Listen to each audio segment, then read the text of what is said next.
Because we can't guarantee that everybody think you can come to every meeting, so I get to read this at every meeting to let people know what the policies are in terms of making comments.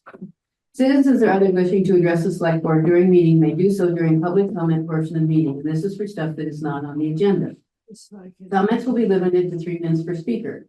All speakers will be heard before people are given a second opportunity to speak. Once the public comment portion of the meeting is over, the public will be able to speak at the end of the meeting of material that is covered during the meeting. Tonight, we'll make a little exception of this because of the presentation. We'll take comments right after the presentation. That's great. For participants on Zoom, if you have a question, please raise your hand. Please only use the Zoom chat for technical issues such as room audio, or you can't raise your hand or things of that nature. Please don't comment or question in the chat as it's distracting for all. The intent of this new policy is not to stifle community input, but rather to allow the select board to be more effective and efficient in our work. People are welcome to email the members of the select board at any time with feedback or questions. Our email addresses are on the town website and on the notice on the sign-in statement. Thank you. So, very first thing, public to be heard. Do we think have people who wish to make comments that are not on the agenda? All right, so we'll go with Chuck Lacey first and then Andrew Albright. So when the engineer reported to you on the progress, the 2-year mark of the wastewater feasibility study, he said it would be done in 2 months. He said that the first week of June. Do you have the report yet? No, he said that he told the last time we asked for Paula for an update, he said the end of August. So we have not seen anything It just ourselves. doesn't need to take this long. We- Montgomery, which is a population of 1,200, prioritized wastewater. In 10 months, they commissioned a wastewater study, completed the study, got cost estimates, identified financing, educated the public, passed a bond. That's great. I'm glad they did that, but 10 we have to work with our own engineers the state has approved. And this is what the timing they are doing. We've talked to them. Their focus is going to be on Riverside. But because we asked them, because the project involved 3 separate village centers, because this is what the state is looking at for growth is the village centers. So to make sure we have information on everybody, it takes longer because we have 3. Montgomery used the same process for their engineer. I want to. But it is one town as opposed to 3 villages like we are. That's right. And we're up to 28 months on ours. Yeah. And No, I'm sorry. A lot of things that we aren't doing in terms of parallel path. We're not looking at governance and ownership structure. We could be recruiting commissioners right now. You don't know We what have we're doing. rough cost. Basically. It's my 3 minutes or yours? Sorry, I shouldn't say anything. We have rough cost projections. We could be looking at financing and be developing the models. We could be visiting other wastewater systems, meeting with Underhill, talking with Jericho Underhill Water Department, Jericho Water Department to understand if there's some administrative load or sharing or opportunity to work together and be getting educated on acquisition issues. You've pledged with a signed resolution to within 90 days after receiving this report, establishing well-defined next steps regarding municipal wastewater infrastructure for the village centers and or the commercial district and identifying required municipal resources, traffic, and capacity. I think to get that done in 90 days, as you committed, you really need to be working on multiple critical paths at one time. We are behind where we were in 1997 on wastewater. And, you know, our pattern is we do a study every 12 to 15 years. We've been doing it for 50 years. And we're operating at the same pace, you know, we always have. You know, and you have approved a town plan, which reserves most of the town for development, with the idea of corralling middle and low income people in village centers. And for 50 years, we have been postponing developing the infrastructure needed to meet that obligation. It's time to pick up the pace. Thank you, Chuck. All right, Andrew. I'm just here to remind you again about the old Pump Road Bridge. Eric and I took a look at it about a month ago. And Jacobs did some work on it. It was better for about a week. And now it's probably worse than it was before. No, we're not talking about, As far as potholes. yeah, we're talking about craters now, not potholes. And we've got potholes forming on the deck of the bridge. So the pavement on the bridge is coming apart. I'm a little concerned that at this point, we're maybe not looking at repairs as much as we might be looking at replacement. I'm concerned that bridge is really falling apart altogether.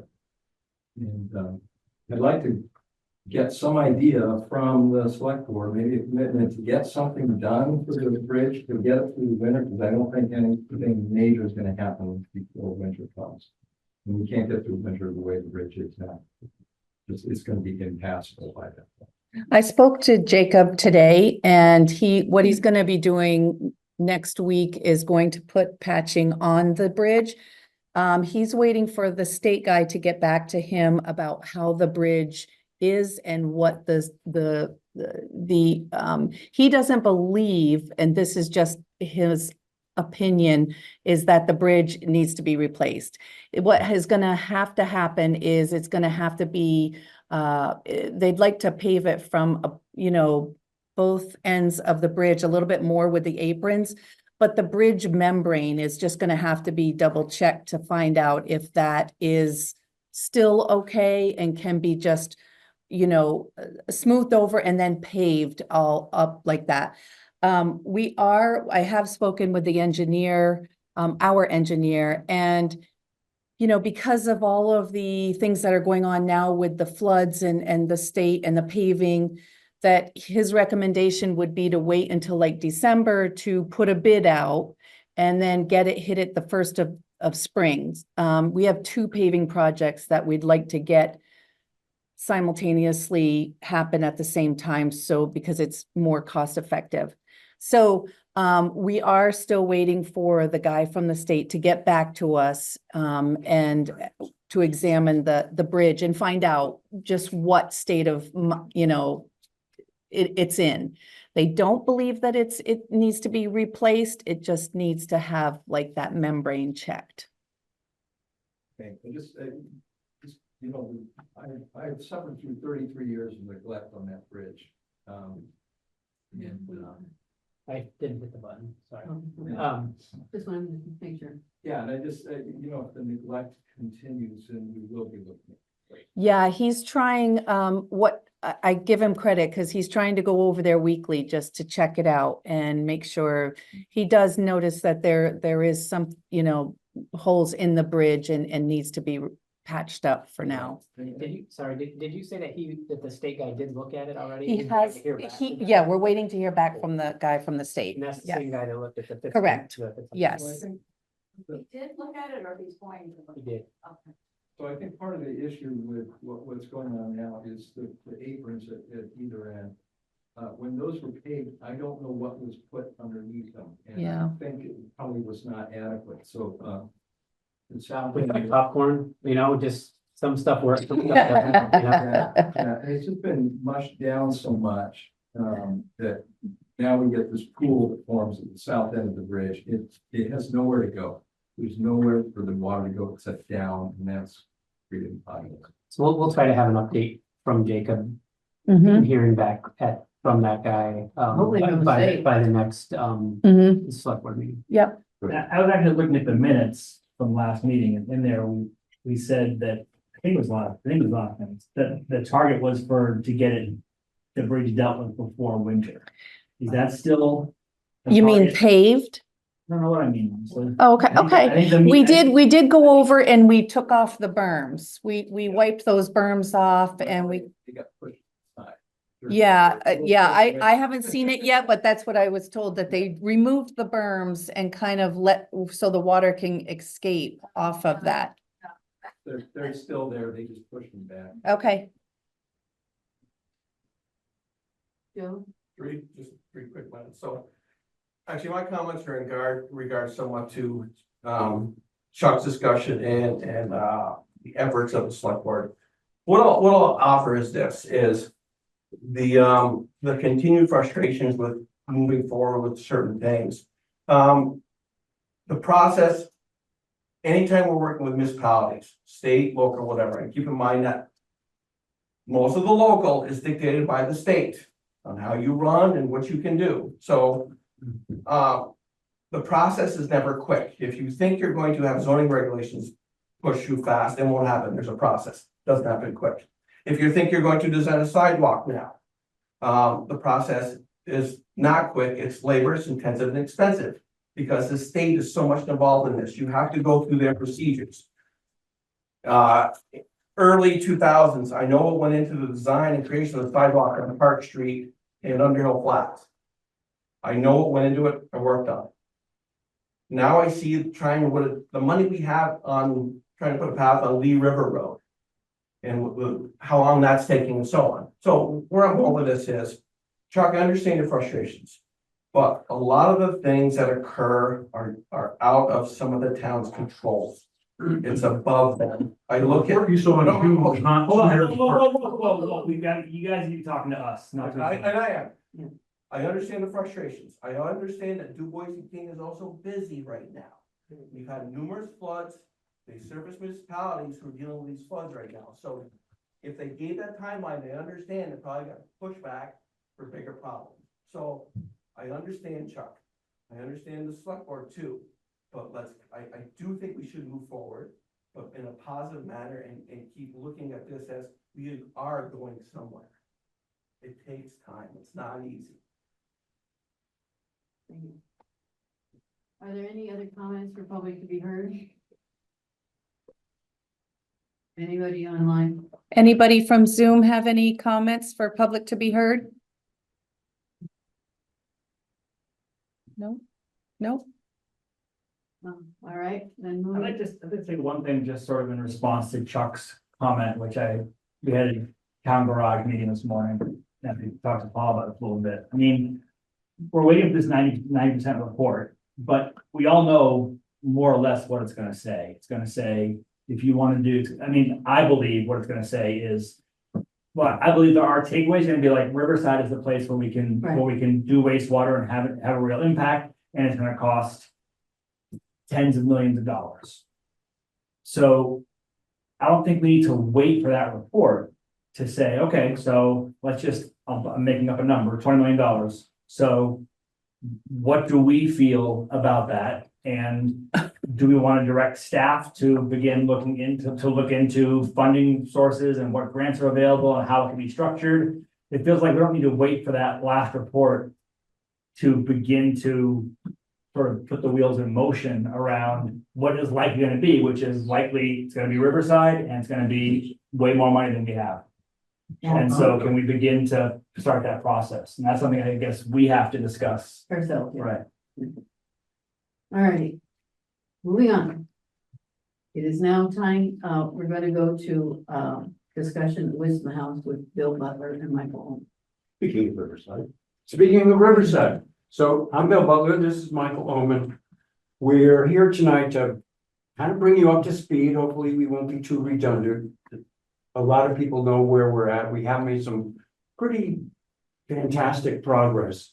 And so we want to just run through some things with you and then make a proposal at the end of our presentation.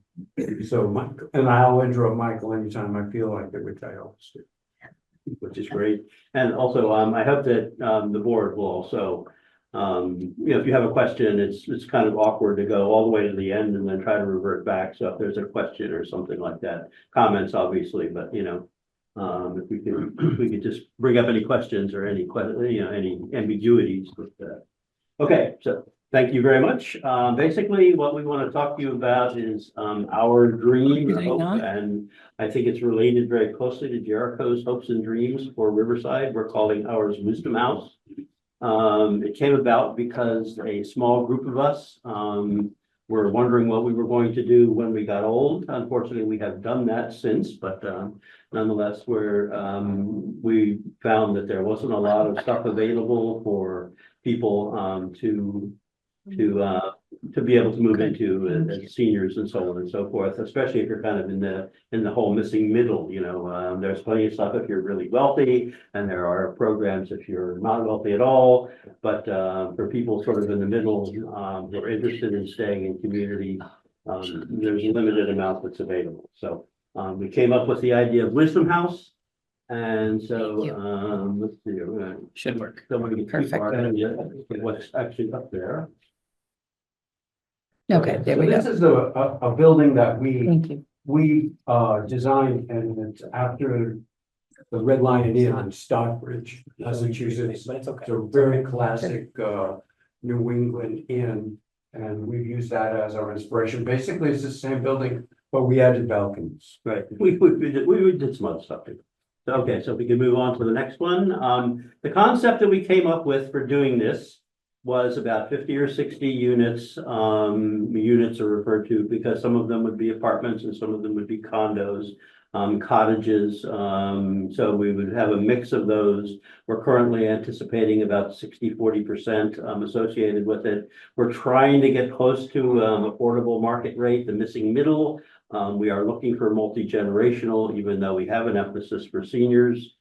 We're looking to provide some services, but again, not formalized institutional assisted living, but things like village model and bringing services in for people. But the key feature being that we would all be able to live in the communities that we have our network of friends and family and that we love. So we could move on to the next one. So the concept we basically came up with was for a village in a garden. We all wanted to be able to have a garden environment to surrounding us. A lot of us were interested in cottages. The cottages you see here. Up on the upper right. Up in the upper right are actually the Martha's Vineyard tabernacle kind of area.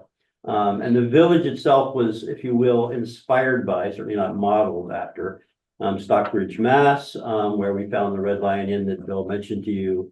And we're looking at the traditional New England village structure. I don't know what the Red Line Inn is. Does that matter? No, No, Right, but, fine, you'll love it. right, yeah, but this is the Red Lion Inn.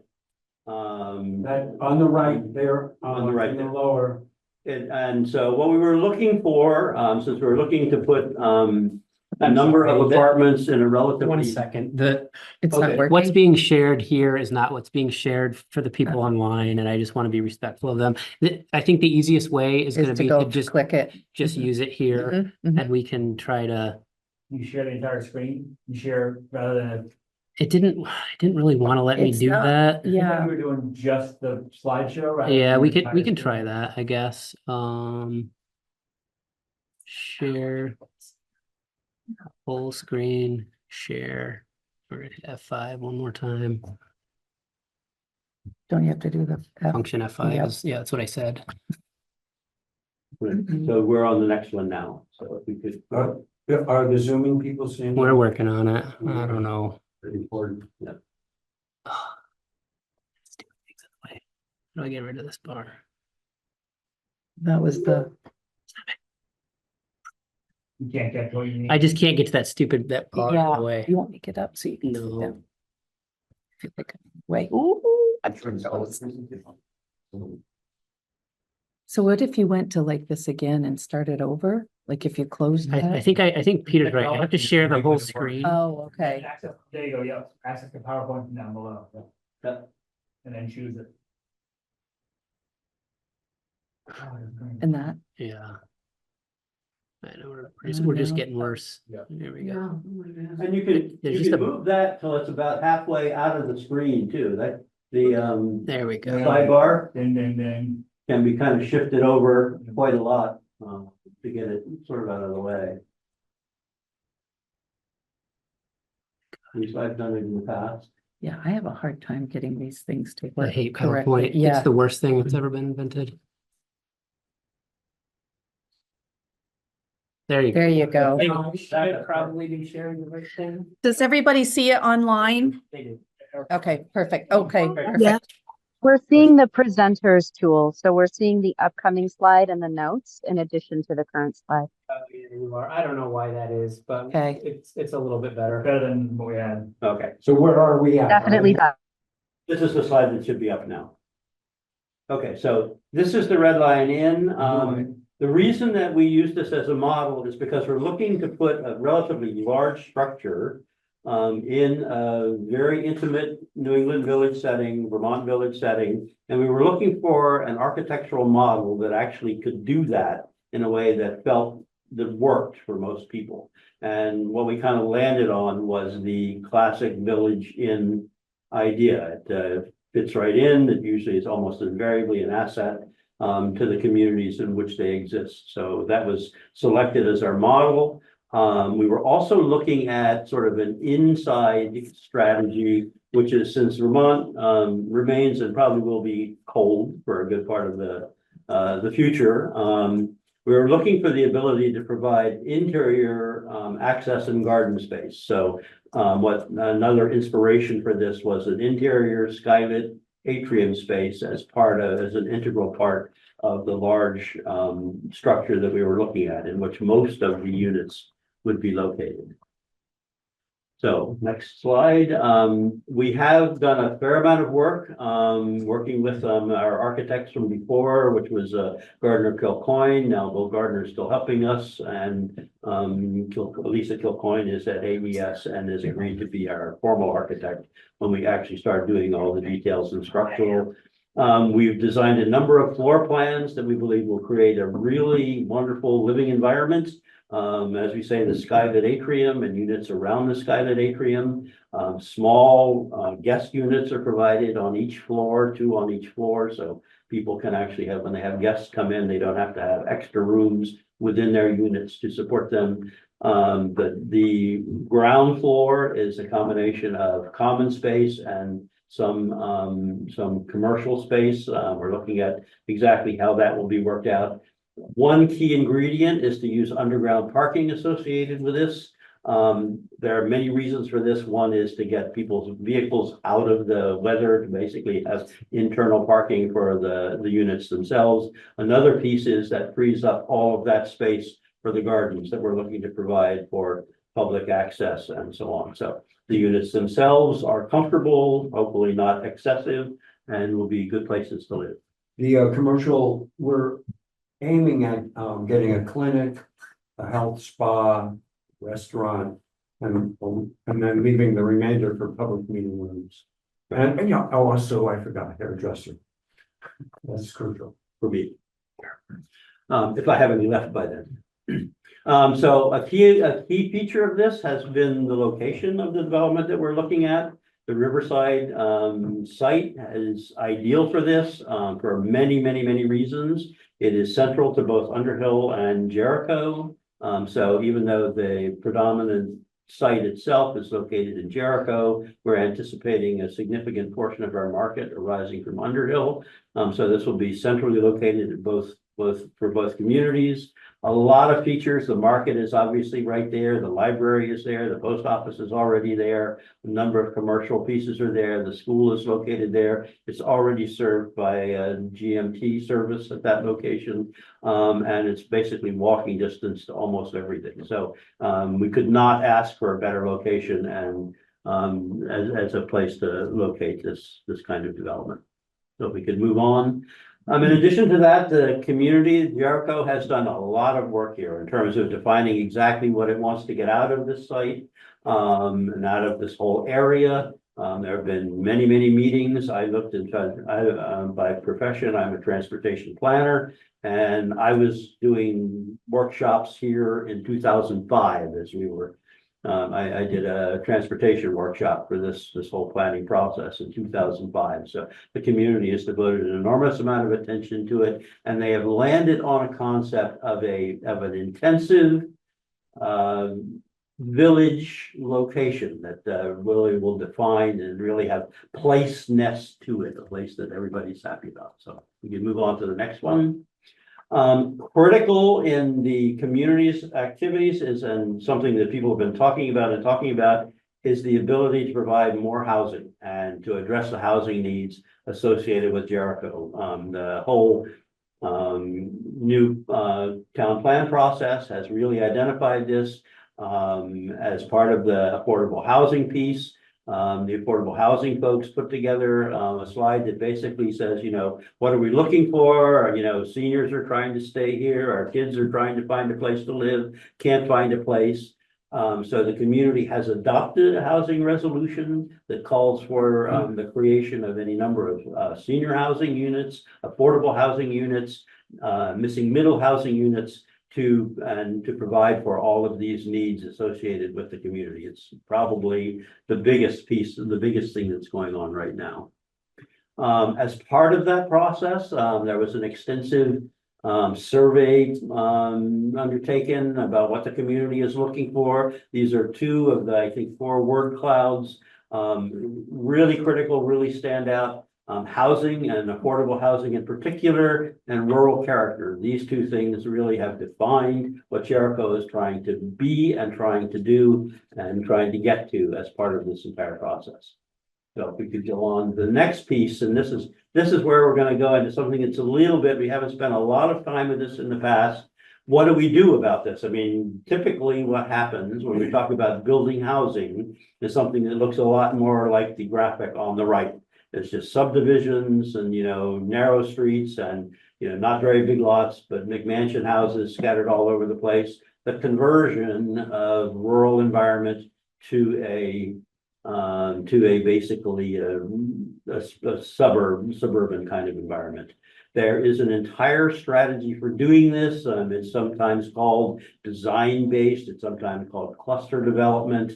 But there is a way to do development that allows you to cluster those units in tight clusters and make small pieces out of them. And basically what we are saying is that the two things you're trying, this is my only equation here, is a rural character plus housing equals Wisdom House, and what we're trying to provide here. And I'll give you a little demonstration of how that works. So this is a Google map of basically the Jericho Center green area. I've taken the liberty of saying, what if we were to plunk Wisdom House down on it? That is the whitish thing that's sitting there on the kind of eastern side of the green. We are not proposing that it go there, but we're just saying if it were to be there, this is roughly the size and scale that it would occur.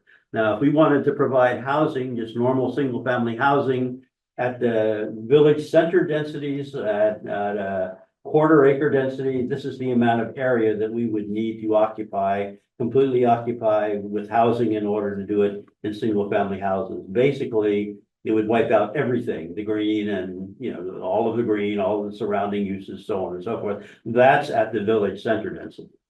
At the village density, 1 acre, this second circle is the amount of area that would be required to provide the same amount of housing, the 40 units that Wisdom House provides associated with that. You can see this is getting pretty expansive. And just for fun, we've added one. We're looking at the low density residential at 3 acres. The entire area of that large circle would need to be covered with subdivision housing and subdivision streets in order to provide the housing that small white square provides. And since we know that housing is something that you're trying to achieve, we think that this is something you really should be looking at.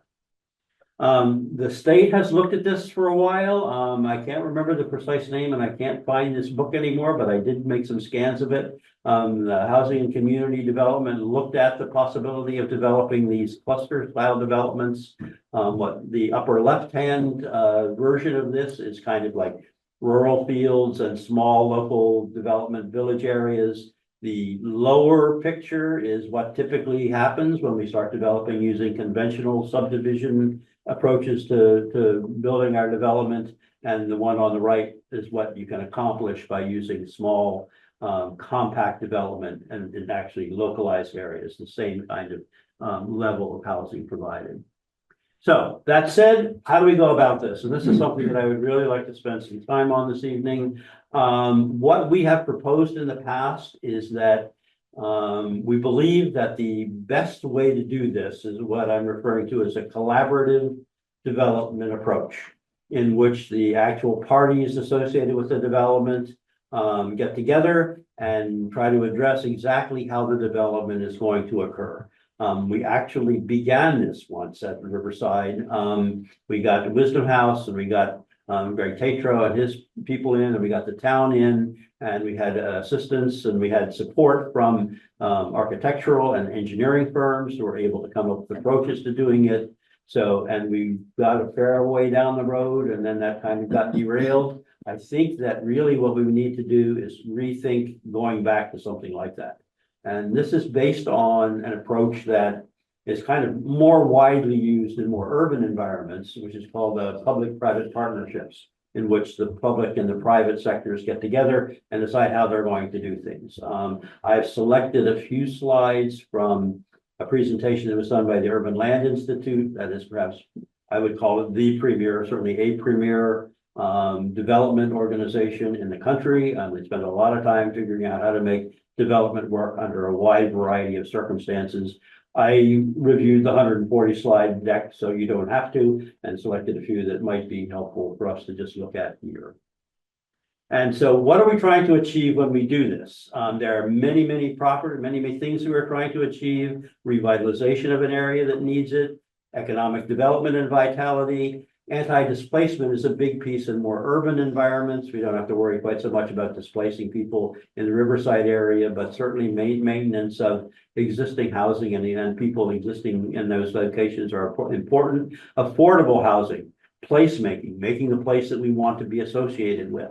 Parks and open space, transit-oriented development, the kind of development that isn't cars running everywhere. And I would say that a very important piece of this is creative arts and activities. These are the benefits that ULI has identified originally, to which I would add, because I only got to select 1 or 2 slides out of all of this, things like solutions that are optimized instead of whittled down. I think that this is one of the things that when we do traditional, I won't say traditional, conventional zoning and permitting kinds of approaches to things, the solution is to knock off all the rough edges until you can get something that pretty much everyone can live with. It isn't producing optimal solutions, it's producing lowest common denominator solutions that people can live with. It's not achieving something. And this area is something where you're trying to find a really huge kind of success story. By going with a public-private partnership, it maintains the community's participation in this sort of throughout. It keeps the community's hand in. It isn't, okay, here's the rules, go do it. It's like we're all partners. We're making this thing work, and we're actually part of it. And there's flexibility for making it work, and there's also access to funding that would not otherwise be available. Making this thing affordable is going to be a really important piece of the puzzle. So I just wanted to cover this very briefly. There are a couple of tracks that are associated with this. You don't have to spend a lot of time on it, but the key is to designate the organization, the lead agencies or organizations that are going to be handling it, to really identify the sort of the fundamental joint values that are associated with these. We have already started that. We've done an awful lot of work on that. I think that the key now is blending those two things into a unified, functional, operational vision to make it actually buildable. And we need to identify the funding source problems, identify gap financing needs. And then the second track here is a more technical track associated with making sure that everything happens in some reasonable way. So this is just kind of how you make the whole thing work. So what I wanted to point out, these are tools that the Urban Land Institute has identified. I don't want to try to go through them. I even had to look up a couple of them to find out what they were. I'm hardly an expert. But one thing I want everyone to realize here is that every one of these tools that have been identified for financing, for making these developments actually work, require municipal participation. Require public participation. This is not something that Wisdom House or Old Mill Properties can just go off and do. They're all require active and engagement on the part of the municipality. So this is a really important piece of the puzzle, since one of the things we're trying to do at some of my more cynical times, I say we're trying to make an affordable omelet out of unaffordable ingredients. And so we need to get all the tools available that we possibly can. So this one is fairly simple. It's back to it. How do you make the whole thing work? We get the public benefits, we get the public piece all in the same place. Does it reflect the community consensus? Is it connected to the market and the economic realities that are associated with it? These are all critical pieces, and we need to back and fill a few of those things, but we're on a strong track, especially with strong municipal engagement. One of the reasons that I wanted to keep this slide in here, though, is this Jerry Brown quote that may or may not be applicable to any number of things. Is the reason that everybody likes planning is that nobody has to actually do anything. So we are in the process now of trying to take an enormous amount of really good planning and really good thinking and turn it into doing. And I think that that's where we need to engage the community in the movement into doing phase. So that said, how do we organize to do this? Well, that's pretty apparent, I believe. There's the town, there's the owner, Greg Tatro, and Old Mill Properties, and Wisdom House. Everybody's working to pull together on this, and it needs to be supported by a number of professional support structures, if you will, architecture, certainly the planning staff and the zoning staff here in town, design, including architecture and landscape architecture, engineering, real estate, financial, all of those pieces need to be brought to bear on this. We need to bring everything together and get the town functioning. So that said, we believe that the organization to do this is the JCDC. The Jericho Community Development Corporation. It is an organization that was essentially, as near as I can determine, formed more or less for this purpose. This is the purpose that has been identified in their bylaws and charter, if you will, that is to foster and encourage development of businesses, assets, and projects, contribute to the cultural, economic, aesthetic, environmental well-being of Jericho community, and apply for and administer grants on behalf of grant recipients. These things are the reasons you formed the JCDC. They're an organization that should be able to bring this to bear for actually making this project work. So we strongly believe that that would be a great way to do it.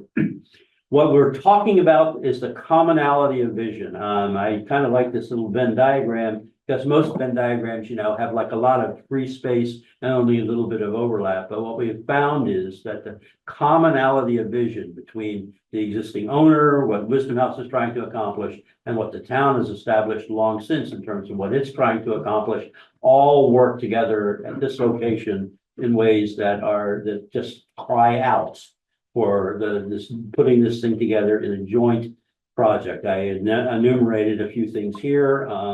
Again, we sent this around. You're free to look at some of them. We think that is, you know, these things are all relevant. I would point out pride of place. We're looking for a beautiful project. We're looking for a project that can be built to last. We don't want something that's going to be falling apart in 10, 20, or even 50 years. We're looking for a long-term contribution to this existing piece.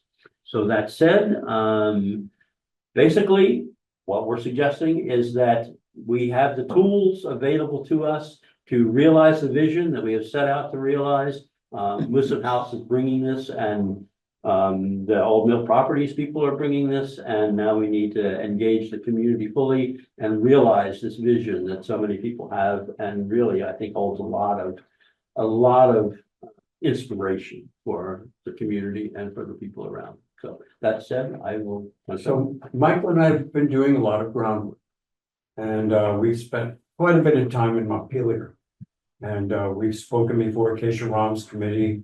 We've met with Secretary Lindsay Curley of the economic development. The state is very excited about this, and they want to help. The Department of Housing has actually assigned us a specialist to help us get through, find grants, get through permitting. They really want to help, and I'm hoping that the fact that we can name names in the state government that are backing us, and we can use as references, that you'll find that that's confidence engendering for what we're asking of you. At no time during this project do we expect or desire financial aid from the town. We, expertise, manpower, sure, but we're not asking the town to spend money on this project, at least before it's time. So we have Senator Ginny Lyons, as I said, Keisha Ram, our reps, Edie Branning and Trevor Squirrel are very enthusiastic about this. And so I think that should give you the confidence to bring it all together. We can't really get the help from the state without a more official association with the town. And they're just waiting. Is that what those people said? Those people that you mentioned that you partnered with in Montpelier? Is that what they said? Yes. They say the town needs to partner with you before. They the want state can help? a municipal association. What does that mean, associate? Like, what exactly are you asking? I think what we're asking is that you assign us to the JCDC or the JCDC to us, and that we work with JCDC to fill in the blanks. I mean, there are a lot of things that need to be done here, and the expertise lays out there, and I think that we can get it in the form of grants and just in-kind donations. We're looking to be officially recognized by the town as a viable project, that you trust us and that we're deserving of trust. And the people that we bring into this room through reference trust us and believe that we're going to be able to do this. And they, you can use the references that I'm giving you, Alex Farrell, people who are in the state and know what they're doing and want to see housing like this accomplished. And they're talking about using our idea as a model that could be brought around the state if we can do this correctly. So I think that I could just read this. Sure. Okay. This is the idea officially. Resolved. The Jericho Selectboard supports the collaborative development of the Riverside area of Jericho as a village center district in accordance with the existing community vision for the area. This is to be accomplished in cooperation with partners, Old Mill Properties, that's correct, Pedro, Wisdom House, and the town of Jericho, and such other parties as may be deemed appropriate. So as we continue on with Champlain Housing, we're approaching people, but we really want to make sure that you are on board with us. The Select Board further designates the Jericho Community Development Corporation to be the lead partner and convener of this collaboration in accordance with its charter and bylaws. So that's why we came. And I think we're open if people don't feel that they're fully caught up on this project. Michael and I will do house calls or anything that's true. We will. And but the state is kind of waiting. That's Alex Farrell, that's the Department of Housing. They want to help. Well, right now, what we'll do is ask if there are comments from the public. If anybody has any comments to be made at this point. Oh, there's Sabina. Hi. Just a question on how wastewater fits into your vision and what the town is working on in their study. I think we're as interested as anybody, or maybe more, Exactly. in how that's going to come out. We don't want to appear impatient. We feel that this need is very great for a project like this. And there are many people in town who would like to move in tomorrow if we could make it. So I think there's a certain urgency to accomplishing the whole thing, including the septic. But we have to wait on that. Is the municipal septic system, is that a requirement for you? There are ways to do other solutions, sand filters and more traditional. You do something yourself, basically. Yes, Basically, the developer would do it. but it won't allow us to break into the potential units that are available by zoning. So we'd really like to have a larger field that we could just know that was there and begin this work and we want a village. And that's what the town has said. And I will even go further to say that one of the things we are exploring is if we have a need to do some kind of interim or even permanent wastewater solution of our own. We're very much hoping that we can engage this because we know that it's a much larger issue. We hope to bring both financial and political resources to it. One of the things we'd like to be talking about, for example, is I noticed in the most recent study, the whole wastewater analysis goes to the Underhill border and stops. And there's obviously some issue that's going to be associated with this. And there are many things. I have in my past designed both community wastewater systems and also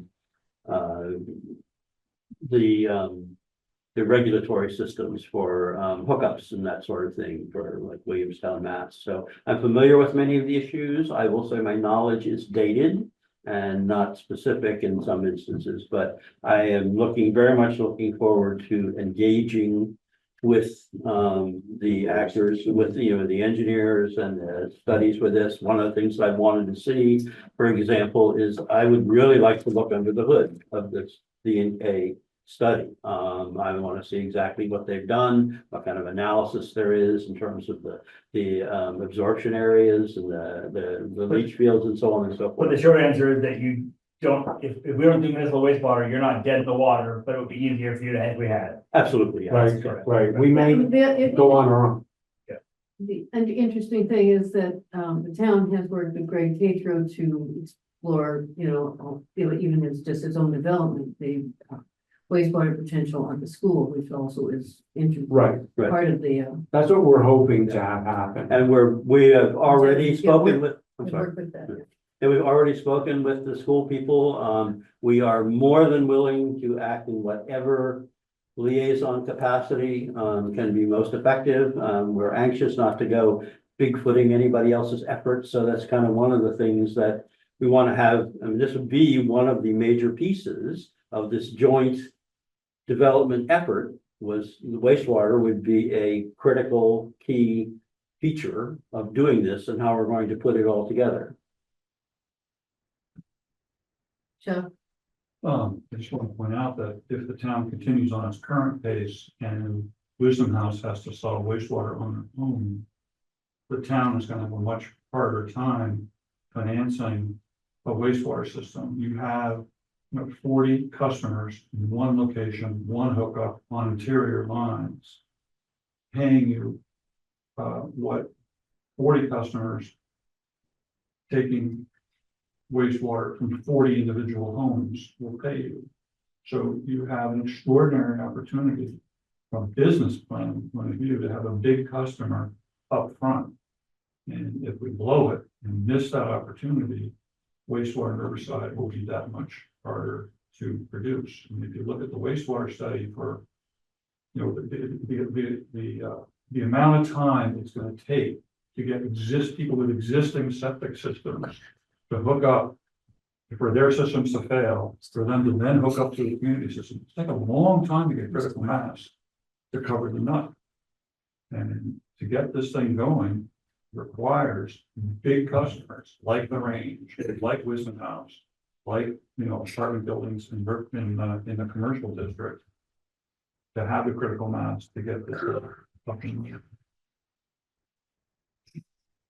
No, So I hope you give the town a deadline for when you need a commitment and when you need the wastewater, so the town can work back.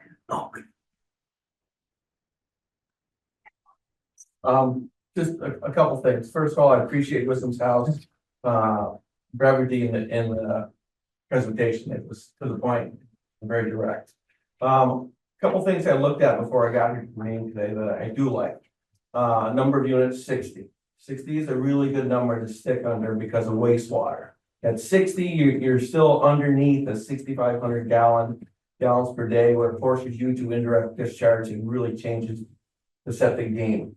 All right, so 60 units is a good unit. because it's much easier to permit that septic system.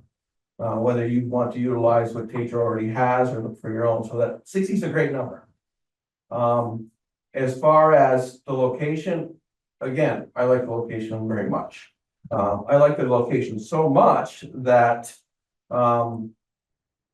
knowing the situation the town is in right now with another piece of property, it almost is, from my point of view, favorable to maybe look at retiring that other piece of property, taking the funds generated and putting it towards this for two reasons. One, we can move forward with something a little more viable because of this, just because of the zoning and the approval process. And two, septic has been defined as a primary purpose there. So Say the last sentence again, I missed the last sentence. the septic has been defined as being the primary best place for us to go. It's Riverside right now. So again, just suggestions like our can discuss, do whatever they want, but it just seems like you look at the two possibilities. One seems to be varyingly more advantageous right now. So Is the recommended 60 bedrooms or 60 units? It's, Units. it's 60 actually, units, but it's based on bedrooms because I believe it's a 1.5 when you look at it in this facility. so we're thinking that, Lindsay Curley, the Secretary of Economic Development, got in touch with me and said that this property has been, put into a different category as far as Act 250. It has, you are correct. And, Yeah. but I believe the number is 50. So Act 250, you're correct, you're correct, it's 50. Right. Oh, I'm talking just pure septic. But we probably wouldn't try to break through the 50 number in our original proposal, just because I don't want to have to go through it. I mean, they gave us a gift. You guys are getting too into the weeds. Yeah. Sorry, guys. That's fine. So anyway, my 2 cents, I think it's a good project. Other comments? Anybody online? Nobody's raised their hands online.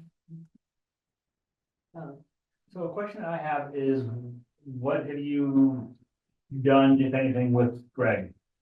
Where are things at with, I mean, it's his property, you don't own the property, Greg owns it. It's- We have a written agreement with Greg. Memorandum of understanding. Yes. A letter, basically, we have a written letter of intent to develop 5 acres of this. that would be very important to have on record. So you have an MOU for 5 acres? Yeah. We have also That you're gonna buy from him? So we have a verbal, which is only useful if you can depend on Greg's word and my word. And Greg has offered us the entirety of the project. If we can start to show movement. And so we are solid on 5 acres. He has a lot of projects and he's a busy guy and this is, not quite what he thought he was getting into. So he would like to, us to buy the entire thing from him. And we're looking for funding to do that. So that puts things in perspective. We have an assured 5 acres and a very solid prospect for the entire. And we've worked very closely with him throughout. We have really, I believe, an excellent working relationship. And then my other question was, in one of the first couple slides. The references were to 50 to 60 units, mixed condo apartments and cottages, affordable market rate, missing middle. Missing middle I read is different than affordable housing. Right, affordable market rate. So the idea is that it would be market rate, but not. A lot of times market rate is seen as what the market will bear. There are more than one way to read market rate in this.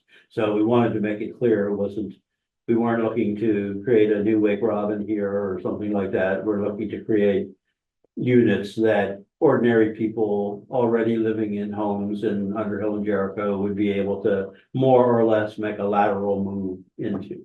We're also looking Basically to our goal. associate with Habitat for Humanity so that we would build some of those cottages and they would build some. Yeah, we are looking at the possibility of specifically more formal affordability. We're not sure how that's gonna all fit together. But that's yet. our goal.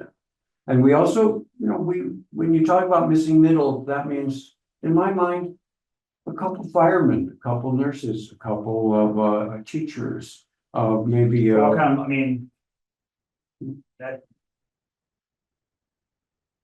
doesn't sound affordable to me. That sounds, I mean, like teachers can't, a new teacher can't live in Jericho now. Can't buy a house in Jericho Right. now.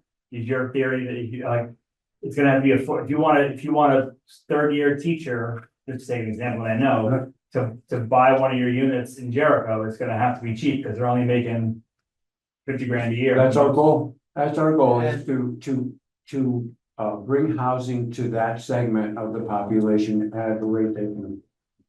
And we are currently looking much more carefully at a rental model. Because we think we may have some possibilities for affordability in the median sense of, getting prices down in essence. Within that model, and if we do, then we might be able to finagle rents under certain circumstances to handle things. That's the depending on goal. what we can get, and so we're going to be looking, I mean, basically, we're looking for the affordability and the price component. We're looking, one, to sharpen our own pencils and make sure we're not wasting a lot of money, but maintaining quality and durability throughout. This is absolutely critical for what we intend to do. Two, getting as many sources of alternative funding as we can in the form of grants or other price write-downs of one form or another. So, And that's one thing the state has said to help us with. and then three, any financial arrangements that we can work out to make this work. So that's, that is, I will tell you, that is our nut to crack right now.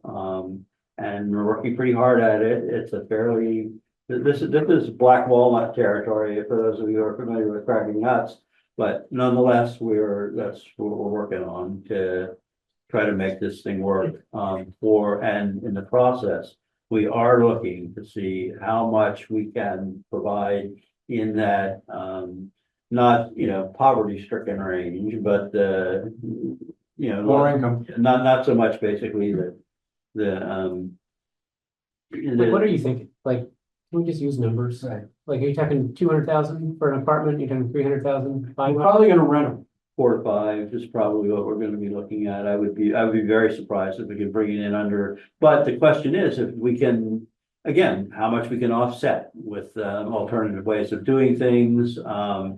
How much we can deal with an alternative financing strategies that could change how this actually gets applied to the rent that's required to be paid out of pocket. So We're working with the treasurer's office. Mike Bishak is a big fan of this whole thing, and he knows something about finance. so he's on our side. And Mike is going to be, he's one of our advisors. And So- we'll have full partnership with Jericho because this is, I think, I'll be honest, I'm a community planner. This is where I came from. I've been doing this for 50 years now. And so I have a natural bent for working with communities, making things work for communities.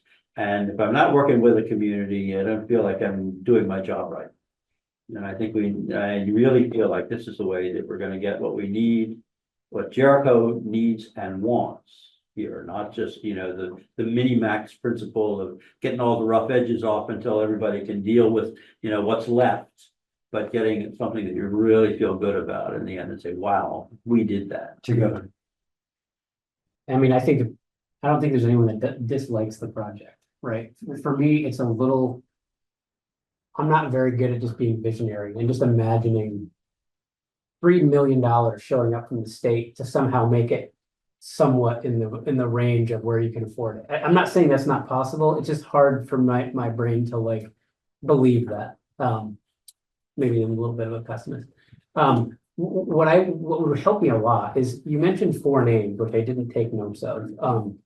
I would love to see like some sort of whatever back and forth communication you have that you'd be willing to share with like Paula or me as the JCDC or Paula as representing the select board of like, just some of that dialogue to help me wrap my head around what kind of financial help the state might have in mind. Yeah, we can do that. I mean, one would be a letter from Lindsay Curley saying, I love Lindsay Lindsay. Curley, that's good. But besides, I love this, right? I love it too, but I'm not giving you a nickel, like. Yeah. I would like, so like, I love this, and I know we have $900 million set aside, and I think we can probably get you 3 million of that, like, something a little more concrete. I mean, everyone loves it, like, if I wanna build a house, great, everyone's on board with that, for sure. But it's the, Well, that's, Absolutely, yeah, and so I agree with a lot of things, right? The JCDC is designed for something very similar to what you're looking for, but I think, I don't wanna, one, I don't wanna make promises we can't keep, and two, I'm certainly not ready to say yes to anything specific tonight. But those are the types of things that would help, understanding what the state has said to you, what types of things they've said might be available. And then personally, I just kind of need some time to think about like, okay, what would the JCDC do to start trying to help get those grants? Do whatever X, Y, and Z to sort of help lay the groundwork. I mean, I do think, like I said, I think we all like the project, but I don't dare say anything tonight that Right. other than, one of the things we were thinking about, we do feel that we can draw grants. And traditionally, in the grant world, a certain percentage of a grant is given to administration. So we feel like, say we get $1 million, that's 5% is $50,000, we can pay for administrative costs, whether we're supplying the people or if it's a member of the town administration, but this thing will pay for itself. And Michael and I are not interested in getting anyone extended financially. The town, us, our friends, so we're gonna work through this in progress that makes everyone comfortable. right, and I'll just share one other concern. The concern is financial and the concern is capacity, right? We hear a lot about our staff capacity, Right. our town capacity to do municipal things. I'm not saying no, I'm not saying we can't do it. I'm just saying we're gonna be really careful with that limited amount of capacity we have. We're trying to increase that capacity and whatever. But so I think we gotta be careful. we don't expect you to take out of the present circumstance and then apply more energy and time to us. We expect that we are going to supply the wherewithal so that this can be accomplished. I think I'm sorry. I was going to say, I mean, obviously, we've done a tremendous amount of research and work on this, and it was a very nice presentation. There's no question about that. Because you already are an L3C, why haven't you gone out and gotten grants yourself to start with? Well, L3C is not a nonprofit. I know, but you still could, there are organizations that, that can support things like that. We're doing this in stages.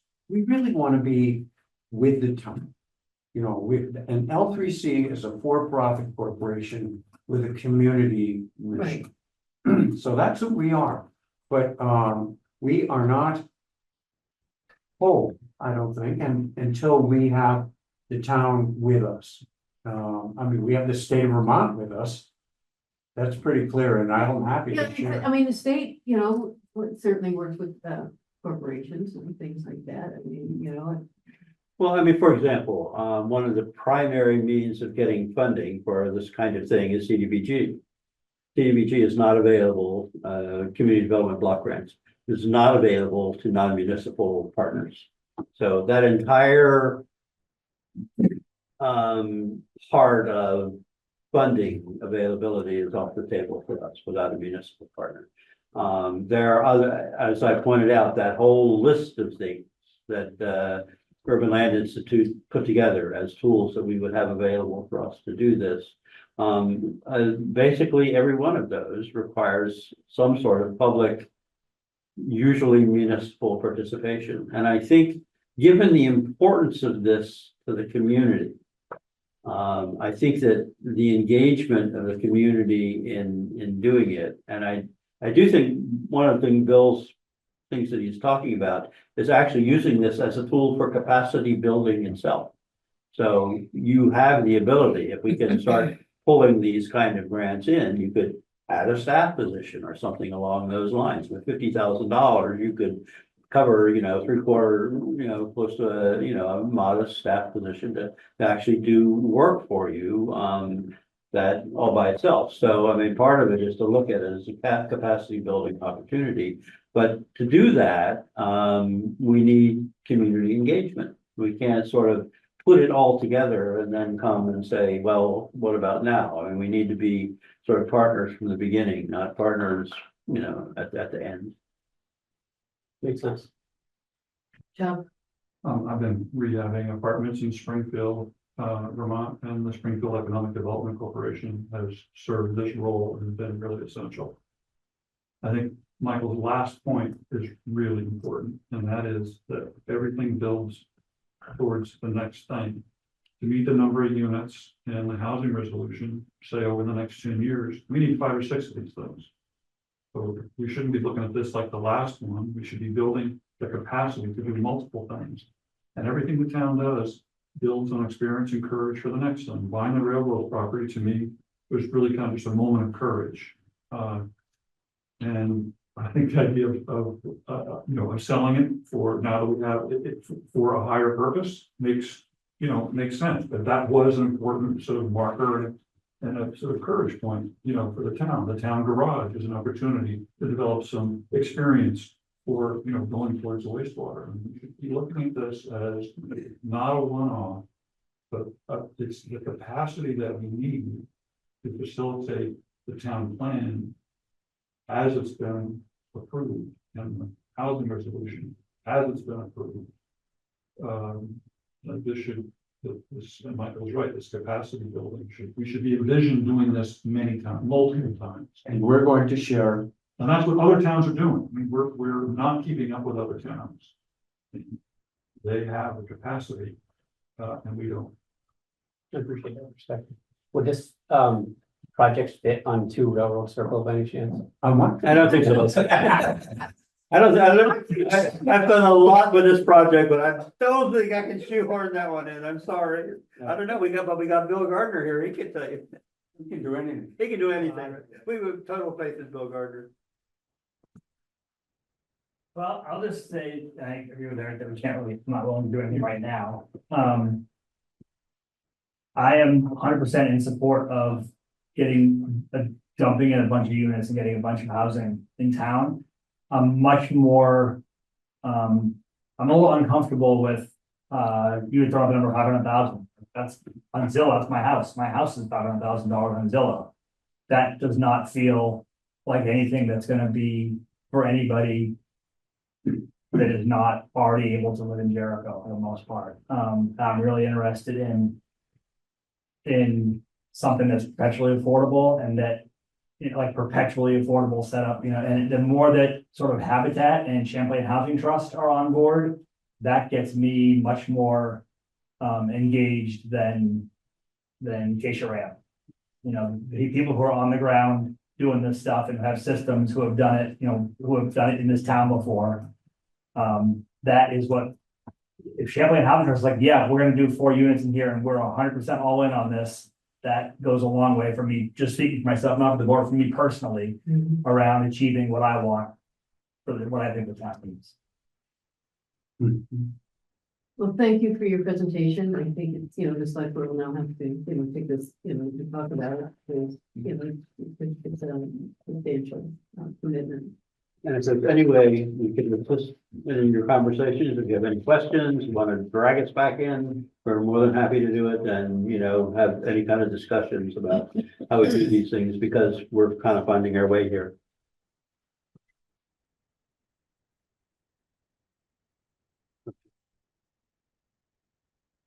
If she's giving you advice, I take it. I promise I kind of can't hear it. Not saying it loud enough. And just for the record, I haven't said much because, I wanted to listen to one, what everybody said, but two, my husband was involved at the very beginning of this project, and I know a lot about it, and I felt it was important that I listen rather than participate with my. And we may get drag him back in. We appreciate that. Yeah, we definitely appreciate it. Did you want to say? I just wanted to say that, I heard you, Eric, say that you would like these two gentlemen to, provide documentation or some, indication of what exactly the state and other parties have in mind, and I will encourage them to do that. Thank you. You're good at follow up. I know. All right, I'll give you this. Give it the ball. Just so you can. Yeah, I'll give it a call. Perfect. And if you can send me a copy of that PowerPoint, I can print it out. The That'd be great. PDF is the I power. think we have. Yeah. PDF he sent me. Yes, the Yeah, PDF. we- Okay, Today. We should perfect. have had, next time we'll just do this. Yeah, that would have been easier. Exactly. And if you want, because PowerPoints are. too Nope, big to make. PDF is fine. Yeah, if you want to Oh, that's put it on the right. computer. Yep, no, I think I might have it on here. Let me just save it on here. Yep. Copy it. Thank you. I'll probably already have 4 copies of it on that computer somewhere. Are you really? Well, but we added some things. Trying to put many buttons. Good job. You know, All right. Thanks, I'm everyone. gonna go have a beer at JCAT. If anyone wants to join me. I don't know what you want to do, Eric. You know I love Jake. We wanted to. It's been about 3 or 4 hours of meeting here still, so. Well, we'll do it again. Thank you so much. thank you. Okay, great, thanks. Hang on to that Picasso there. Yeah. Pretty cool, huh? Yeah. That's it down here for Black Walnut, so. Oh, if you run short, let me know. Okay, well, you know, it's the crack on them, that's always a Yep, problem. he's I'll good. grab that. Yep, perfect. Thank you. And now it's obviously, we're going to talk about forest management, plan and conflicts from the Conservation Commission discussion. Is Don with us? He isn't, he's in Wyoming. Oh, We got nice. Zoom in Wyoming. I know, right? Oh, I'm sure he's out trout fishing or something. On I had a vacation. question for him about an apple tree. I was hoping to ask him. But I just already- Sabina might know because I asked her about a tree in my house. Hey, like, if Can you it- fix if, it? like, Uh-oh. it gets in the storm, can I fix it? Can I pull it back up? Or do I just have to take the apples off? We just pulled a black walnut tree up yesterday. You have an excavator? No. I can get one. Very helpful. Very helpful. Yeah. Oh, yeah. I built a whole garage, actually. I actually haven't looked at it, my Hmm. picture of it, and yeah, must have gotten hit by that. Oh, so it's leaning. Yeah, I don't know if it, A lot of just like, times if it isn't totally out of the ground, you We can just- put it back up and put. Push it up. Get it, And get it to re-root. and then you have, you know. Yeah. have a- You better have something to,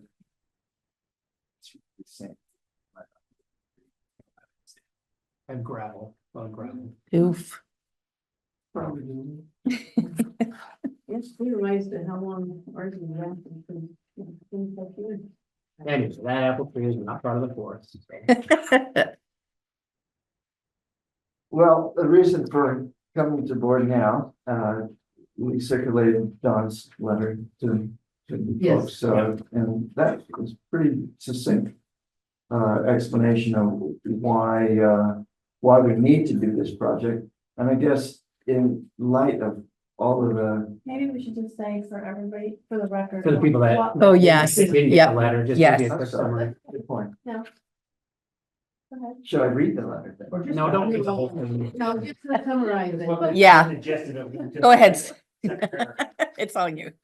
We're just here to ask the town to provide funding to create a forest management plan for the 2 parcels of land that were the former water district that are now kind of colloquially known as the town forest.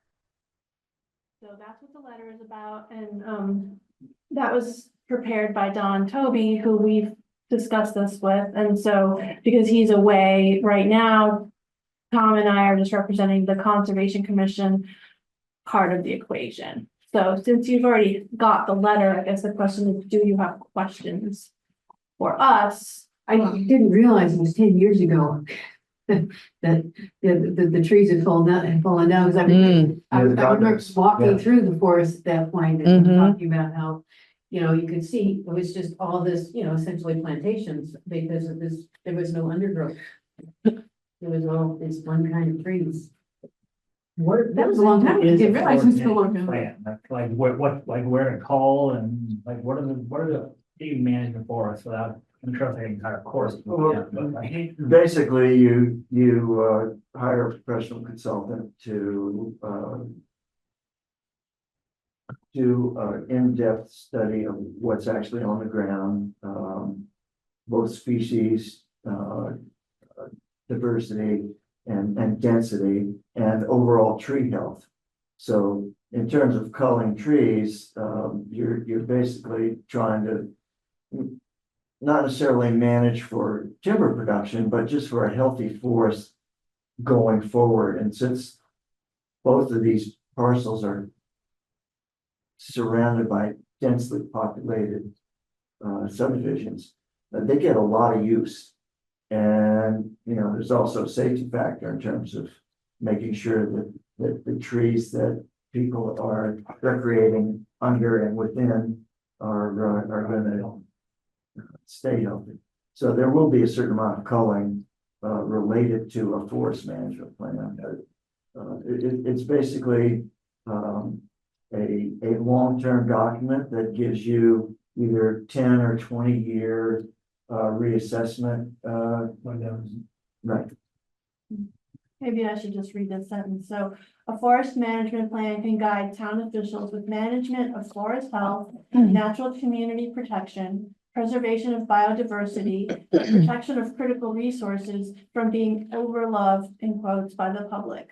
The goal for this forest will most likely never be timber production, but might include some timber removals for forest health, and that's what Tom was just saying. So, you know, basically it's a plan, just like any other plan. What does overload, what does that look like? Like there's used so Well, much, like just there's use so so much use that they're. Right, when you have so much use, you're getting soil Traffic, compaction and you're down, you could bicycles. be hurting the trees, you know, in some areas, so. That kind of thing. I mean, that's happening to state parks. Picturing a 3-year-old with like a little baby rabbit. And you know, we know that people love this parcel, so, Yeah. and we wanna just keep it healthy and viable so that it will stay in the community, for a long time. Once the plan's in place, what is it like somebody kind of updates and checks on it and kind of, will they have to update the plan as it goes along? Or do you have this plan and? Well, I'm more familiar with it from the use value assessment. Basically, in the current use program, the state requires a 10-year renewal. Okay, yep. But we were But actually we're- talking about 20 years so that it would, you know, not. Kind be of, yeah. so that the cost burden would not be so Sure, great. sure, So yep. it wouldn't mean that we wouldn't look at it before 20 years. yeah, but, you yep, know, okay. There would be touch points within the Mhm, plan. yep. For guidelines. Yeah, So Okay. the freak weather events would yeah, cause yep, yep. a need for a reevaluation. And Ethan Tapper is the person of choice because he was initially involved in this as in his duties as the county forester. But now that he's retired from that position, he still has the familiarity with the area and some pretty innovative ideas about what could or should be done with it. This is just a sidebar. Where are we in the ash tree recognition? Oh, that's a great We question. we Yeah, have made some good Had a progress. great summer. So we had 2 interns from UVM who worked with us just until the end of last week.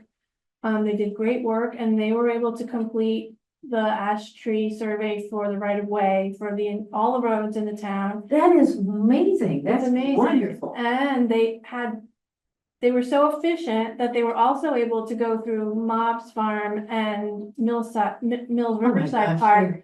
And did, not the whole parks, but But they the were very trails, efficient. the trails where if a tree fell, you know, it would have an impact. So they did fantastic work and we owe them a great round of applause. I guess so, because that, people were thinking it was gonna take us a lot longer to learn all of that much information. Yeah, and the best thing is it's now on the state database, so it's logged online on the Agency of Natural Resources ash tree inventory. And so one of the things that they were doing was also grading the trees in terms of their health.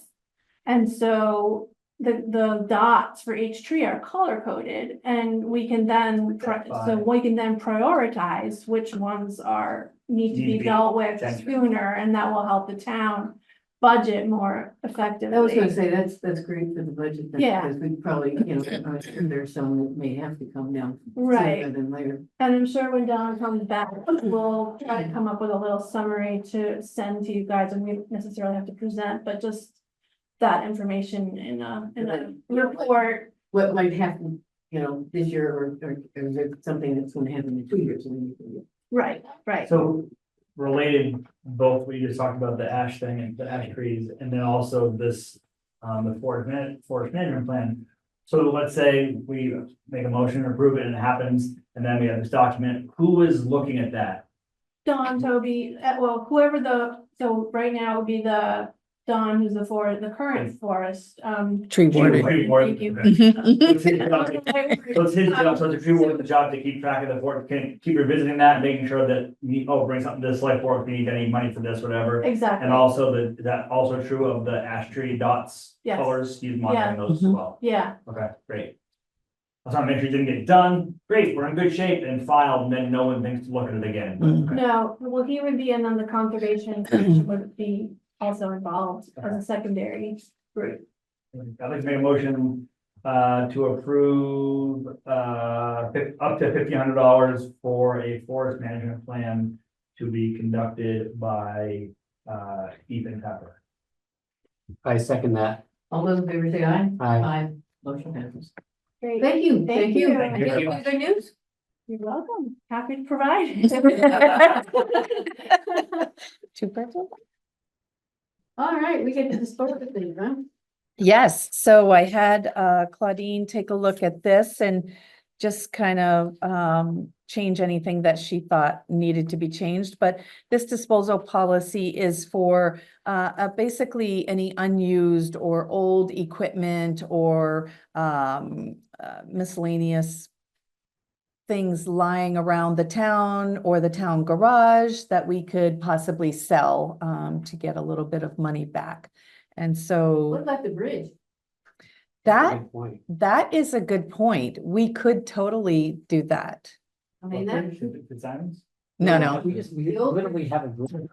a pedestrian bridge, steel. Oh, really? Deal. You have an actual bridge just sitting in the town garage or like? yeah. Yeah, in the. Like, we in- literally, like, yeah, I got a bridge I could sell you. No, Yeah, we actually- right. No, I actually have. Totally.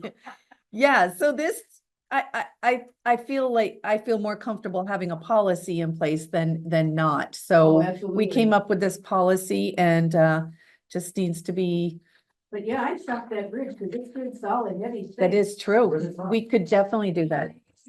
Right here, down here. Yeah. But, Oh, I remember that. Okay, yeah. but that's a good solid bridge.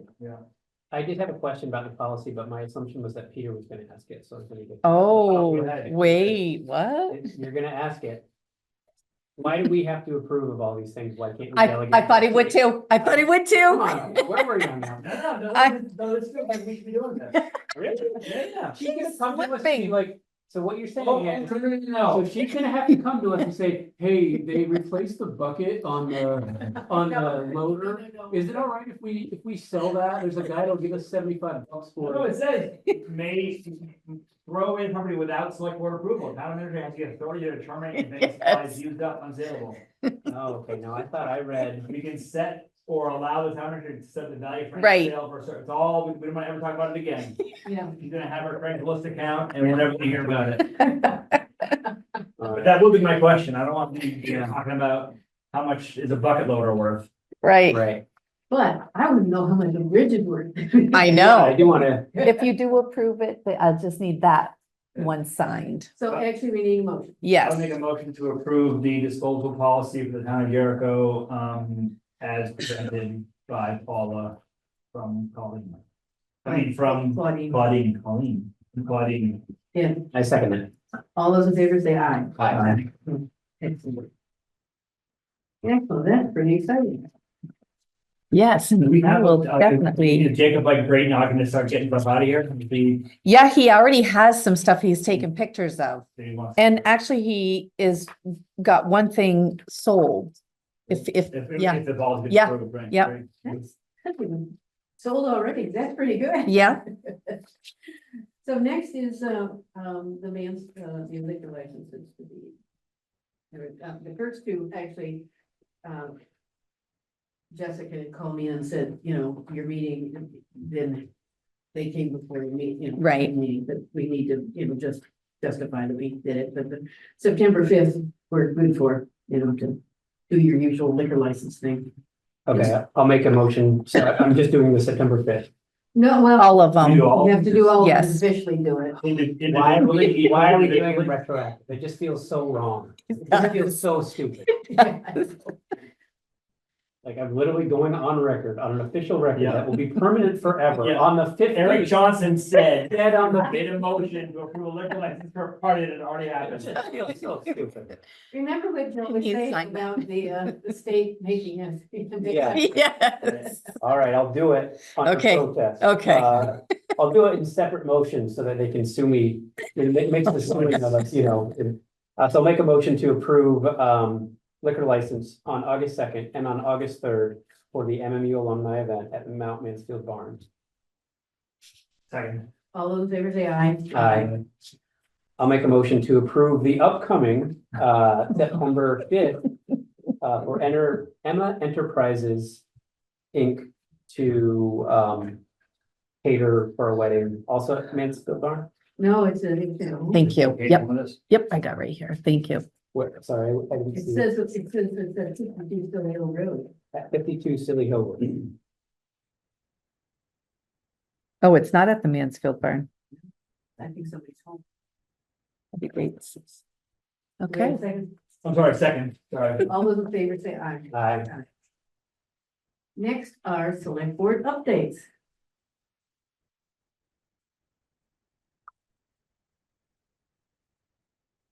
I will go. We talked about the old pump bridge. Yeah. So that's taken care of.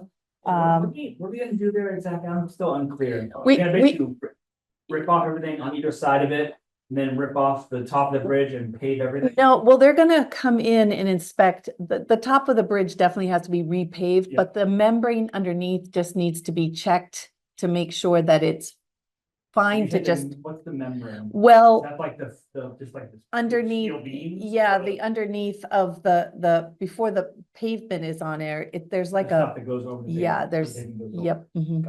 yep, Got yep, And that's what he's gonna get back to him on? Okay. yes, yes. And then either way, we're either gonna replace the membrane and the pavement, or just the pavement, depending. on Right, the right, condition. exactly. Yeah, and Tyler was also gonna take a look at it as well when I spoke to him about the paving bids. It is kind of, you know, this whole year with the paving, it just, it's the timing, you know, now the timing is not good because again, the flooding, people are trying to put these roads back together and yeah, so he recommended, you know, we put the bid out. He's gonna do a bid in December for both the Nashville Road apron that we got a grant for Tyler, and, this is Tyler doing yep, this? and then for the old pump bridge. So So it's not made before winter. it's not gonna be done before Or it's winter. gonna be next summer. Yeah, next spring. Next spring. Yeah, And the good news yeah. about that is that, depending on how you place it, you can actually get a better deal on asphalt for filling if you're doing something at the end of one fiscal year and starting something at the next fiscal year. So typically, as we know, what we want to have, even if the budget hasn't been passed, you're guessing what you can do, so you would, you know, put out the bid both projects. Yeah. What's the other project? The bridge and what else? The Pump and. Nashville Road apron, Yeah, sorry. we're gonna run down the, extend the apron. And it Yep. sounds like at least the Albrights weren't happy with the water drainage. Yeah, and Just I guess off the side. I'm gonna, I guess, I'll have Jacob, I'll go up with Jacob on Monday to see. I thought that he had said pretty positive that they pulled all those berms off so that the water could run down. away. Yeah, get away. I mean, I'm not joking, but like intelligent would know like, oh, we gotta think about the water flow would. Right, give it a place to go, right, not just yeah, walk exactly, back to right, feed and things exactly, yeah, yep. No, I mean, the amount of work they did the other day at Nashville was unbelievable in terms of starting to move away berms when they're putting in massive amounts of gonna ditch. It's all part of the municipal road. there. And the boat, someone did it, someone, Jacob did it, so he just stopped it a certain way and it wasn't done that way. Right. One other thing I have is a gentleman reached out, and I could reach out to Ann Gelicke if you wanted me to. He was interested in possibly joining that Chittenden County Communications Union District. I wasn't familiar with that. I know Ann Gelicke is on it, and she's been reporting back Yeah, when she they was do. represented, because with John was our representative, she was the alternate, now she is the representative. Yes, Um. John, Yeah. John. oh, John, Yeah. they said John was me. No. Oh, okay. Yeah, I think there might be some updates that we could provide in executive session about that. Yes. That we can. Yep. can help bring you up Okay, to yep, speed. absolutely. All right, I sounds also good. have, an idea that was presented to me, someone sent me an email the other day and asked about this, and we just talked about a policy. This is something that we ought to consider. By state statute, you can be buried on your own property. But this person wants to do a green burial on his property and asked if we had a policy about that kind of stuff. And I said, you know, I looked at everything I could find that I'd saved over the year, and we have nothing. It's legal because of the state, but I told him I think it's best if he actually does a coordinates of where that plot will be. And then put it with your land plot, because if that property got sold down the road, you Mhm. need to know that. Right. And because if somebody might say, I want to, oh boy, this is a great spot for a new Put it- garden, and all of a sudden they come to. Full body. Okay. See us, I'll be on here in a minute, yeah. Okay. That's something like that, but it's something to consider that we have at least a policy that Mm. people who are interested in such a thing should, put together the plot. There's gotta be something at the state that would require that. They wouldn't look for towns to have to implement some rule that says if you sell, right, like, Oh, no, there's some funky things that sometimes happen when people lose their old cemeteries that fell out of the family's hands. Hmm. There was a real terrible. Would dig safe, you know, and would they have a record? Like, would they? Oh my God. Oh, my God. That's a good point. I mean, that is that's a valid point. But we'll have to look I at this. personally would want to spend as little time thinking about that. Me too. Downplaying too. I'm not gonna make it important. just downplaying my interest in spending any amount of time thinking. Oh, So what gosh. we'll have to do is, look up the state statute and then see if we just mention the statute and mhm. say, please. Right. The policy is that you Record it, yeah. and that way everybody, including Dig Safe, knows. But yeah, that's on. And, I could talk about some more if we like. About what? Oh, I think if it's appropriate for public, I think. Yeah. Paula has gotten letters ready to go out to the 4 homeowners. So that they will. Old Home Road Park. Palmer's. Gotcha, okay, Palmer, okay, gotcha. And Paula has letters ready to go out to the landowners who have the homes on that road. where the signs will go. We're going to put no parking signs and violators will be towed, and that's based on a recommendation from the state police. And that's actually what's done on Fitzsimons too, to keep one side of the road completely open so that emergency vehicles can go through while there's parking on the other side. And then there is going to be a no parking sign, except for unloading, loading and unloading, and that will go right near the Palmer's house corner, kind of thing. Same side of the road. Same side of the road as the homeowners. Where is the second part? You know, On 15? no, not on 15, but right on, in this area where he pulls off onto his property, by the door. By the Not, barn? not the barn, but up Oh, okay, higher, up further up, okay. because in the barn, he could just park, Right. but this is actually Yeah, further right. up. So it is, looks like, somebody's, because he wants, because if he's parking there and people see us. See, oh, I can park there too, when he pulls out, or. Exactly, so we need a sign saying it's except for loading and unloading. Yeah.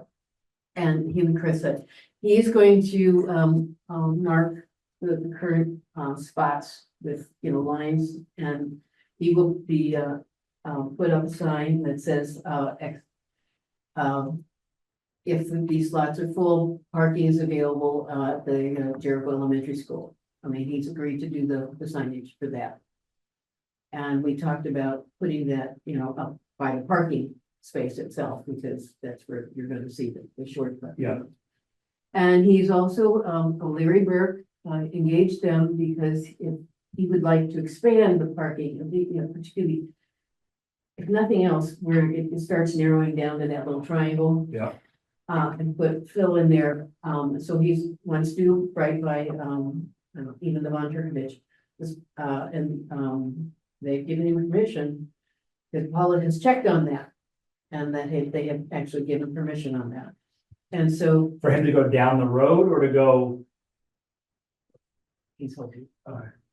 Yep. both down the road? He'll have and to work deeper? with the Von Turkoviches because it's private properties. The Right. Von Turkoviches and the Palmers will need to work together Right. to do the fill or whatever the Yeah. Palmers are looking for. Well, and he's gonna find, that it's all checked over there. And but you think they're gonna, that they're looking at both? Oh. Eric, They're looking at going down the road more and also going deeper back from the We road. talked about that because he thought that would be a way to get the cars off the road. That which I think is, I think going out and deeper into that wooded area. Towards the post office, up Route 15 is way better than going down Old Pump. Agreed. Yeah, I Getting mean, people off the road. yeah, he wants Or you could people. even be able to turn around in there, Right, so you right, could pull in right. and then you're pulling out instead of backing Yes, out. yes. and Yeah, not- he's That talking. would, that would make people happy. That would solve the problem. Yeah, so he's working with O'Leary Burke on that because he doesn't want to impact the Von Turkovich's Act 250 application, because that property is still under Act 250. So there's a few things I have to follow up with him, and it's like, as you said, going back is better than going along, even though, we didn't think he needed Jacob, I talked to Jacob, but Jacob didn't think he needed anything from us to fill. That may be just part of the Von Turkovich's in the Act 250. We're not sure. I need to check with Chris whether that, actually, because he's going to make essentially a parking lot, it may trigger an application to Chris. Because it is a structure, parking lot is a structure. So I have Put to on the check. 3 acres. We're all paying it. Yeah. Doesn't matter. But so, it's a small, so it may not necessarily have to go to the DRB. I think it's just a Chris thing that I need to check on that to make sure and let him know. The other thing then is Jacob also said, just to be on the safe side, to have something on record, he will need to apply for a curb cut, but Jacob sees no problem getting one. Curb cut off of 15? No, off of, Old Pump. if you're gonna put it back, you're not gonna be using the right of way, Yeah, so. Okay. But, I mean, I see. Paul what- wasn't, because our meeting was very genial, and then I followed up with him and had a long telephone conversation to, talk further more about the details as I had found the information. And these are the last couple of items that we needed to deal with, and I'll get back to you in a minute. But, you know, been trying to cooperate as much as possible, to do the right. Because, you know, he doesn't want to be yelled at, and the neighbors don't want to have, you know, issues. And we want safety. I mean, the whole thing about, to me, the biggest thing is about safety. Yeah. And Both with the Agreed. people, the pedestrians in the road themselves, Right. and then also the safety factor of when the fire department can't get down when they Right. need to. Mhm. Like, And that's those why are the the two- state police said, you know, the no parking signs on one side. Yep. And that way that stays Yeah, open. On the residence side. And then the question that he asked of me was, when, would the, striping go in? Because, I know. and when, and I've then been also, asking for it myself. and then he also said, are you gonna clean it before you paint it? So, you know. I said, Probably a good idea. Yeah. But I had another conversation today, elsewhere, and one of the ideas, that we hadn't thought about when we talked about our striping is that over time, because people cut the corners so much, the apron is widened out onto the road. Mm, And should we put that on a road diet and move it in when we stripe? Yes, See what we you could. mean. Yeah. You mean the fog lines? Yeah, Bringing the fog lines in a little bit Especially- more. especially where you come up to 15, because that's wide so much, it uses the corner. Yeah, It's wide, yeah, and- yeah. Yeah, Right. it's, you know, because basically that's what the build of the Jericho Center store used to be, it was just one big. One big. Yep, pavement yep, parking yep, lot. yep. Yeah. And so. So that made sense too, to consider when we, Yep. because you could just bring it in and say, this is the road, you know, you just don't keep cutting corners, because every time you cut a corner, it gets bigger and bigger and bigger. Even though it has been paved, we just make it easier. So those are the two biggies I have going. Curious to go through that. I don't have it in the Selectboard Updates for this particular one. We do have the JCDC meeting next week, and I probably have some things I was supposed to follow up on that I didn't. Oh, I know what one of them was. One of them was I'd like to get somebody over to inspect the current state of the septic over there. On the road surface. On railroad surface, excuse me, yes. Oh, yeah, that's good. Because, you know, there's been rumors, we heard it's not working, we heard it was. So I just wanted a professional go over, and, you know, typically you would do that when you make the purchase, but we opted not to, but I think just.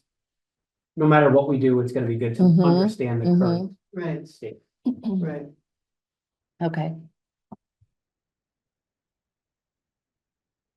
I don't hear you yet. Okay. Yeah. I have just mostly.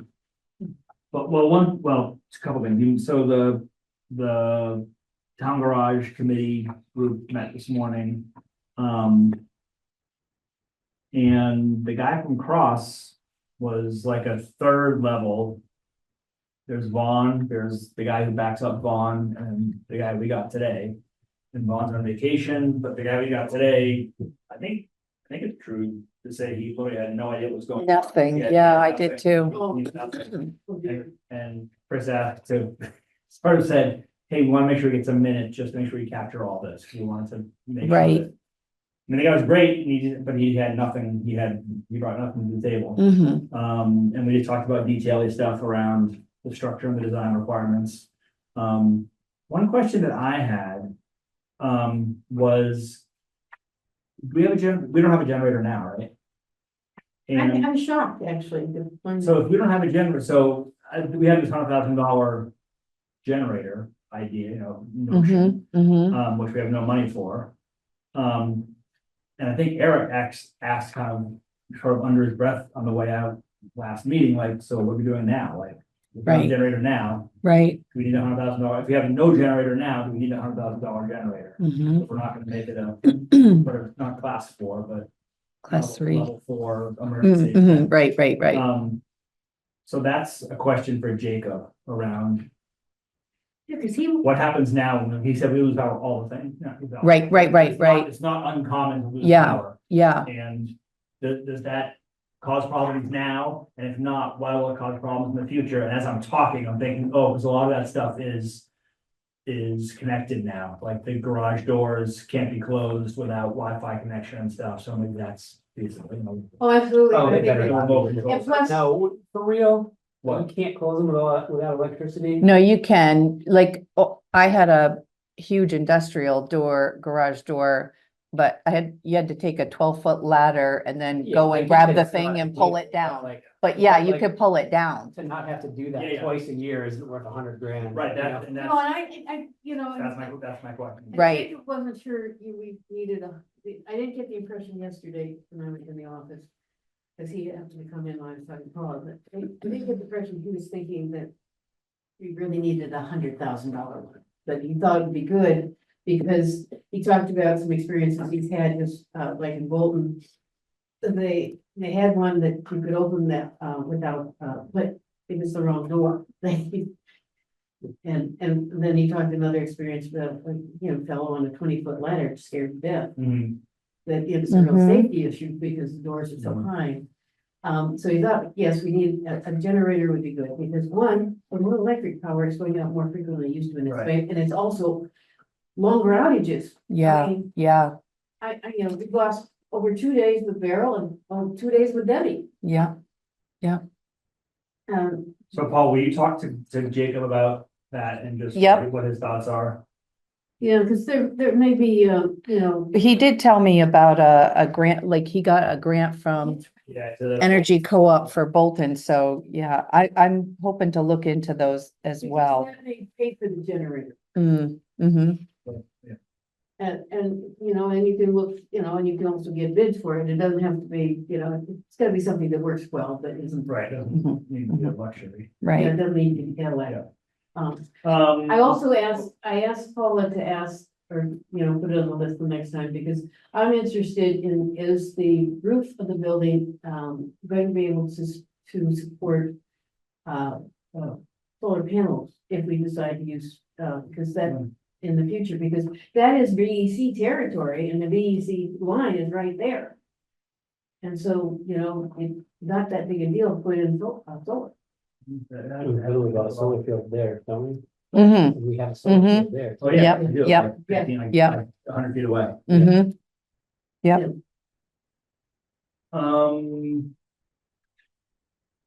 Where are we at with the road policy? Road policy, just spoke with Claudine today, and she is going to look at that tomorrow and get back to us next week. I gave her all of the information from you, the feedback from you guys, the feedback from Jacob and Tyler. And so she's gonna, yep, and your VLCT, actually, I got your copy upstairs, but yes, them too, I sent that to her as well. Because you know, there's a lot in that they packed into that thing. Yep, I sent that all to her. So she told me today she was gonna look at it. She's been in mediations quite a bit, so. Yeah, they're doing that more and more. Yep, And you had something else? Oh, a couple of things. Well, there's the whole story of emails with Matt Champlin. We can, That executive session. we probably should, because like Chris talked about a lot of to me yesterday about that. Okay. You're in charge of working over.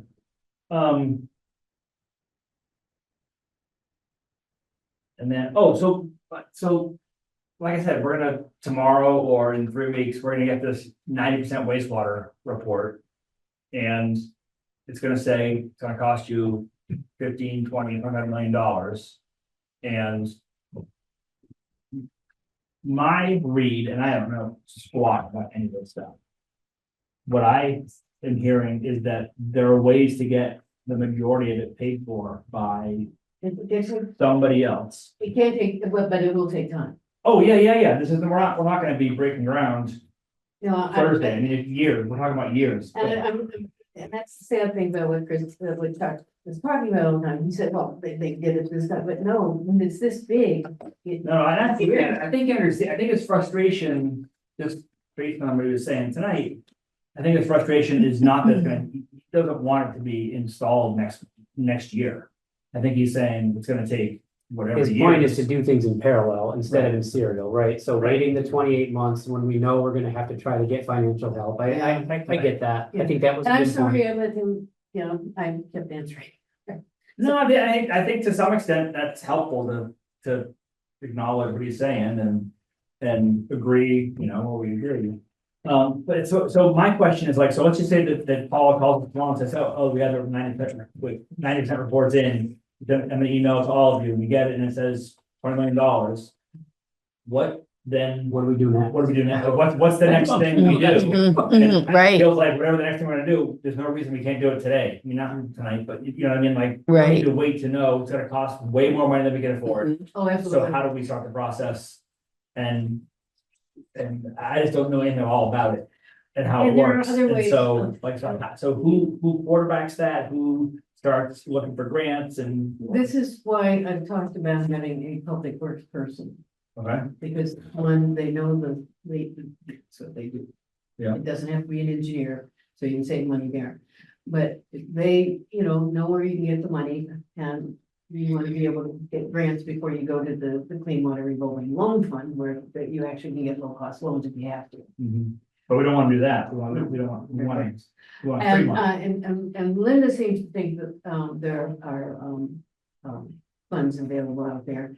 I get things from the feds periodically as well, about clean water. So I wonder- Water, not wastewater. Wastewater, no, it's funny, the clean water fund is actually wastewater. Oh, okay. Yeah, but don't ever mix those up. Right, exactly. Yeah. Yeah. Gray water and your, yeah. Yeah. So I think maybe we should put, to both of your points, we should put on the agenda for next time to start talking about what we do with that 50 grand that we got in the budget and say, maybe, and we can't really discuss it now because it wasn't on the agenda, but we put an agenda item about discussing getting that position posted. And we go look for it, and that's where we have the discussion, is it public works, is it project manager, is it grant specialist, is it whatever those things, we have that in public, we warn people that it's gonna be, and I think maybe that is what we do. Regardless of what the study says, I mean, we know what's gonna say. No, right, exactly. I mean, the details of it we haven't read, but we know what it's gonna say, which is you don't have enough money. And so you both feel like that would be a good use of the $50,000 position to say, okay, so your job is to figure out. Well, I think we have a How we can fund this. discussion on it, I don't know, I personally don't know enough. to Tell you what I think the right way to spend that money is, I was hoping we'd learn that from the audit, we didn't. Yeah. Whatever, but I think having the discussion and getting some input, we'll have met with the planning commission before the Yep. next meeting. I think it's time to start talking about And that makes sense. position. Yeah. That makes sense. Yep. Okay. Yep. Any more updates, Sam? My other question was just, Captain, you had talked about the chair-to-chair meeting stuff. Has there been any movement on that? I'm waiting for, SJ's stop, drop down from her, chair with the, Board of Health. Yeah. I'm waiting for, a couple other chairs to respond to some dates, so that we can set a date. Okay. And then I did not talk to, It's. I'll talk about, your day session. Yeah. Okay. Okay. okay. Yeah, because I do want to do that. I did, and then I can, let you know about some other things in the executive session. Pertinent.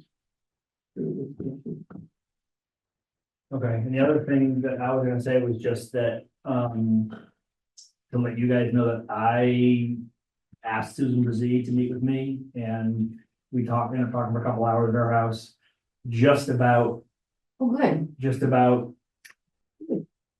all the stuff, all what the planning commission's doing, what we're doing, coordinating those things, and Excellent. and it was a good conversation. It helped me have a better sense of sort of some of the dynamics.